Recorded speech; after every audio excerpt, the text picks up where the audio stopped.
하나님의 말씀은 여호수아 16장에서 17장까지 말씀입니다. 16장과 17장 우리가 읽으신 것처럼 요셉 지파의 땅 분배에 대한 말씀입니다. 16장은 요셉 지파 전체, 그러니까 므낫세와 에브라임까지 포함한 그 전체의 남쪽 경계에 대해서 얘기하고 있어요. 그리고 요셉 지파 중에 에브라임 지파가 받은 땅에 대해서 16장은 얘기하는데, 유다 지파 이 앞장에서 유다 지파 얘기할 때는 도시를 하나, 마을을 전부 이름을 댔어요. 그런데 여기서는 경계를 중심으로 얘기합니다. 그래서 구체적인 마을들을 다 언급하지는 않지만 경계 중심으로. 자, 그리고 17장에서는 므낫세 지파가 역시 경계 중심으로 어느 땅을 얼마만큼 받았는지를 그렇게 알려주고 있고요. 므낫세 지파 같은 경우는 특별히 길르앗의 아버지가 마길이라고 되어 있잖아요. 이 마길의 가문 중심으로 해가지고 요단 동편에서 길르앗 지역과 그 다음에 바산 지역 더 위쪽으로 이미 땅을 받았죠. 그래서 므낫세는 나머지 아직 땅을 받지 못한 반절의 지파 내용을 보니까 10분깃을 받죠. 특별히 슬로보앗의 딸들, 그러니까 슬로보앗이 아들이 없어가지고 딸만 있는데 이 딸들은 그러면 어떻게 해요? 이미 광야에서 모세에게 제기했던 문제였거든요. 그리고 그때 제시된 방법대로 이 딸들에게도 사실 땅이 주어집니다. 그래서 10분깃의 몫을 므낫세 반절 지파가 요단강 서쪽에서 분배받는 내용이 나옵니다. 그리고 17장 마지막 부분에서는 뒷부분은 이 요셉 지파 전체가 땅을 딱 이제 분배를 받아놓고 보니까 이거 양이 안 차는 거예요. 그래서 불평을 합니다. 땅이 적다고, 더 달라고. 그러자 그에 대한 여호수아가 반응하는 그런 내용이 오늘 16장, 17장의 말씀입니다. 자, 이렇게 땅을 분배받는 과정을 우리가 보면서 생각할 첫 번째 것은 철저해야 순종이다. 철저해야 순종이다. 적당한 것은 순종이 아니다. 가나안 땅에 정착하는 과정에서 하나님이 요구하시는 것이 이스라엘에게서 찾아보기 원하시는 것이 바로 이것입니다. 지금 이스라엘 백성들의 머릿속에는 온통 뭐가 있어요? 지금 뭘 위하여 살고 있습니까? 오늘 뭐 때문에 바깥에 나가서 수고한 거예요? 땅이에요, 땅. 머릿속에 온통 지금 땅입니다. 땅 때문에 광야를 지났고 땅 때문에 요단강을 건너서 여기까지 온 거예요. 땅 때문에. 살 땅을 위해서 싸우고 있습니다. 목숨 걸고. 자, 그런데 땅에 대한 성경의 관점은 무엇입니까? 모세오경에서 여호수아까지 여기까지 지금 계속 일관되게 얘기하는 것, 땅은 하나님의 것이다. 그리고 각 지파마다 살 땅을 그래서 하나님이 주신다, 하나님으로부터 받는다라고 하는 그런 원칙을 계속해서 제시하고 있습니다. 자, 그런데 실질적인 측면에서 보면 땅을 하나님께 받는다고 그랬는데 이걸 실제적인 면에서 보면 어때요? 싸워서 얻는 거예요. 물론 이 싸움에 대해서도 하나님께서 내가 너희와 함께 가고 내가 군대 장관으로 그 전쟁에 참여하고 이 싸움은 내 싸움이다 라고 해요. 싸워서 하나님이 이긴다, 이기시게 한다. 그렇게 말씀하고 있는데 그런 차원에서 이스라엘에게서 필요한 것은 그럼 무엇이냐? 어떤 것입니까? 두 가지라고 볼 수 있는데, 하나는 먼저 이 전쟁의 이 싸움의 본질을 아는 거예요. 이 싸움의 본질이 뭐예요? 이 싸움은 땅을 차지하기 위한 정복 전쟁도 아니고 전리품을 챙기는 약탈 전쟁도 아니다. 이 싸움의 본질은 뭐예요? 예배입니다. 예배. 둘째, 이 전쟁의 본질이 예배이기 때문에 싸움에서 얻는 것들, 그것이 사람이든 물건이든 그것은 다 하나님께 온전히 바쳐진 것. 온전히 바친 물건이라는 단어가 계속해서 나왔잖아요.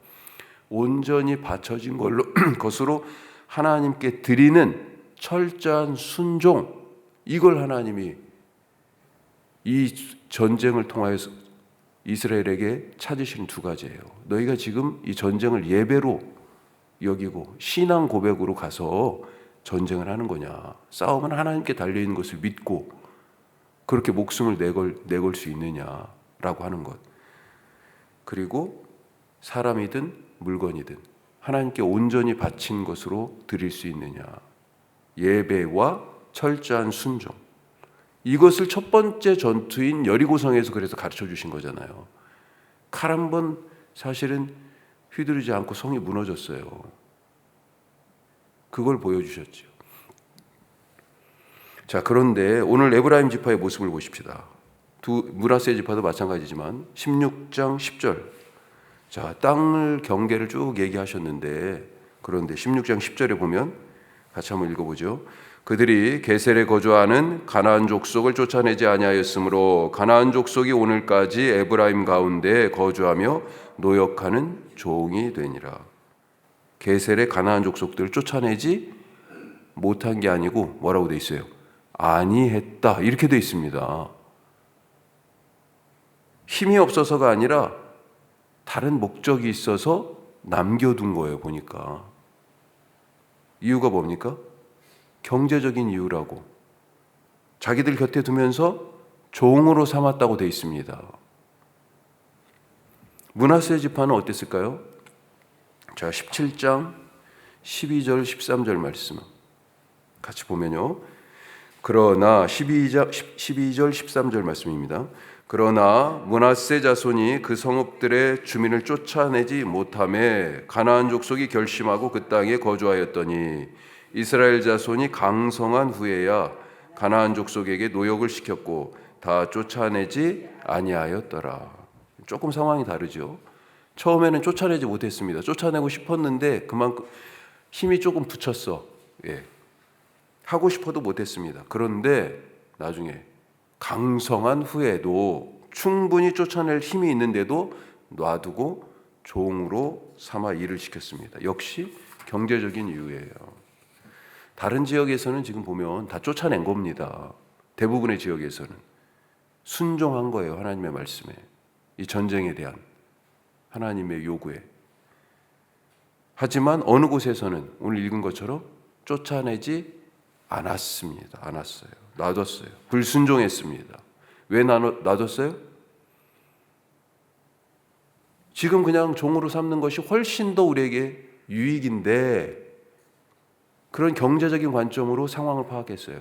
나한테 해로운가 이익인가, 하나님의 말씀인가 아닌가가 아니고, 또 한 가지는요, 위협이 되지 않았기 때문에 그런 거예요. 이건 지금 뭐 충분히 내가 컨트롤할 수 있는데 뭐 이 정도 사람들이라면, 그러니 봐봐, 힘도 못 쓰고 이제 우리 종이잖아, 막 이런 거잖아요. 자만했습니다. 욕심을 부렸고 자만한 거예요. 자기 형편과 능력을 기준으로 나는 충분히 이 사람들 컨트롤할 수 있는 형편, 능력이 돼. 지금 나에게는 이 사람들이 훨씬 더 유익하고 도움이 돼 있는 게, 자기 형편이나 어떤 능력을 기준으로, 자기를 기준으로 삼아서 하나님의 말씀을 순종도 하고 불순종도 할 수 있습니까? 적당한 순종은 그래서 순종이 아닙니다. 적당한 사랑도 사랑이 아니에요. 적당한 신앙생활도 없습니다. 자, 오늘 두 번째 말씀, 복을 받을 사람이 되자. 복을 받을 사람. 요셉 자손이 여호수아에게 불만을 쏟아놓습니다. 자, 17장 14절에 보면 자기들이 큰 민족이라고 그러죠. 그러면서 왜 우리는 한 제비, 한 분깃만 줍니까? 하고 여호수아에게 따집니다. 그도 그럴 것이 민수기의 인구조사가 크게 두 번 있죠. 광야에 처음 들어왔을 때 얼마 안 돼서 1차, 그 다음에 광야 생활이 끝날 때쯤 두 번째 인구조사가 있는데 전체 숫자로는 크게 변함이 없어요. 그런데 예를 들면 시므온 같은 경우는 숫자가 반절 이하로 확 줄었어요. 시므온 지파는. 그런데 확 늘어난 지파가 있습니다. 므낫세 지파예요. 처음에는 32,000명 정도 했어요. 그런데 두 번째 하니까 52,700명이에요. 2만 명 이상이 늘었습니다. 거의 배 가까이. 규모가 그러니까 작은 지파로 따지면 그런 지파 하나가 그냥 늘어난 것 같은 숫자예요. 거기다가 지금 요셉 지파는 에브라임과 므낫세 둘로 나눌 정도로 지금 둘을 합해놓으니까 얼마나 큰 지파예요, 사실은. 자, 그래서 자기들이 큰 지파다라고 말하는 것 맞는 말입니다. 더군다나 지금 땅 분배를 총괄하고 있는 리더가 누구예요? 여호수아잖아요. 여호수아가 어느 지파예요? 에브라임 지파입니다. 에브라임 지파. 우리 편이네. 예? 자기들에게 조금이라도 유리할 거라고 기대했을 거예요. 하지만 여호수아는 혈연보다 공정을, 한 지파의 융성함보다는 공동체 전체, 12지파 전체를 살피는 그런 진짜 지도자였습니다. 여호수아는 불평하는 이 자기 지파 사람들이 와가지고 지금 불평하는 거잖아요. 이 사람들에게 아직 땅이 남아있지 않냐? 그렇게 얘기합니다. 땅이 아직 남아있어요. 스스로 개척하라. 자, 그러자 다시 볼멘 소리로 그거 불가능하다고 투덜댑니다. 뭐라고 그래요? 16절부터 보면 뭐라고 다시 불평하는 거예요. 지금 받은 땅이 자기들 살기에는 넉넉하지 못하다라고 그렇게 말하면서 개척하지 못한다. 여호수아 당신 말처럼 이유를 대죠. 뭐라고 그럽니까? 가나안 족속들이 철병거를 갖고 있기 때문에 그렇게 얘기합니다. 사실 다윗과 다윗 시대까지 가서도요, 이스라엘 사람들은 철을 다루는 기술이 부족했어요. 그래서 철을 칼 같은 걸 만들기 위해서 벼른다고 그러죠. 벼린다. 그러기 위해서는 블레셋 지역으로 내려갔었습니다. 그 정도로. 그런데 그래서 철기 문화가 조금 더 일찍 발달한 게 블레셋 사람들인데, 그런데 그 얘기를 지금 하고 있는 거잖아요. 그들이 우리보다 그런 무기 체계가 훨씬 더 좋잖아요 라고 지금 얘기하고 있습니다. 얼마나 사실 이기적인 발상이에요. 정복할 땅은 아직도 많고 아직 땅 분배를 받지 못한 다른 지파들도 있어요. 이 다음 장에 이제 나오는데, 더군다나 므낫세 지파 반절은 이미 요단강 동쪽에서 땅을 받았습니다. 그런데도 우리는 땅이 적다고 투덜대면서 여호수아에게 우리 같은 지파 출신 아니에요? 그러면서 혈연을 강조해서 로비를 막 하고 압력을 행사하면서 땅 더 내, 조금이라도 더 달라고 막. 아직 못 받은 사람들도 있는데 그러고 있습니다. 초대교회에서 나타난 예수님의 제자들의 모습이 어떤 모습이었어요? 부활하신 후에 예수님의 제자가 교회가 왜 됐어요? 사람들은 왜 그들을 교회라고 불렀습니까? 사는 게 지금 특별해요. 그 특별한 모습 중에 하나가 서로 가진 것을 내놓고 필요한 사람들이 가져다 쓰는 새로운 공동체가 만들어졌어요. 그런데 새로운 공동체가 이 땅에서, 이 약속의 땅에서 만들어져야 할 텐데 지금 어떤 모습이에요? 이 에브라임 지파의 모습이 탐욕을 미덕으로 하고 불공정을 당연한 것처럼 여기는 이들의 모습이 사실 하나님이 진멸하기 원하셨던 가나안 땅의 우상 숭배적 삶의 모습 아니냐.